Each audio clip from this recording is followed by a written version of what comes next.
နိုင်ငံအတွက်ပထမဆုံးရွှေတံဆိပ်ဆုရယူပေးနိုင်ခဲ့တဲ့ Mobile Legends ရဲ့အမျိုးသမီးအသင်းကြောင်းကိုပြပြကြမယ်။အရင်နှစ်ကစီးကိန်းမှာဆိုရင်လည်းအမြဲအင်ဒိုနီးရှားအသင်းကပဲရွှေတံဆိပ်ဆုတွေယူနေတာ။အင်ဒိုနီးရှားအသင်းနဲ့အပြိုင်ဆိုင်ဖြစ်တာဆိုလို့ဖိလစ်ပိုင်အသင်းပဲရှိတယ်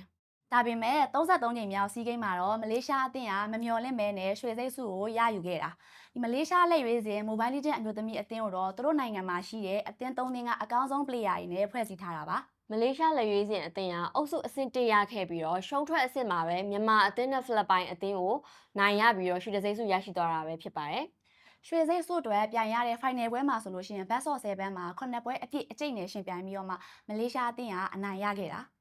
မလေးရှားအမျိုးသမီးအသင်းကအရင်နှစ်တွေတော့ဆိုရင်စီးကိန်းမှာအများဆုံး top 3 top 4ထိပဲရခဲ့ပူတာပေါ့နော်ဒီနေ့ဒီရွှေစိတ်ဆုဟာတော့မလေးရှားလက်ရွေးစင် Mobile Legends အမျိုးသမီးအသင်းအတွက်ပထမအဦးဆုံးအကြိမ်ရဘူးတဲ့ဆုဖြစ်လို့နိုင်ငံဂုဏ်ဆောင်နိုင်ခဲ့ရုံနဲ့မကဘဲနဲ့ဒါမလေးရှား Mobile Legends လောကအတွက်သမိုင်းဝင်အောင်မြင်မှုမှတ်တမ်းတစ်ခုဖြစ်နေခဲ့ပါတယ်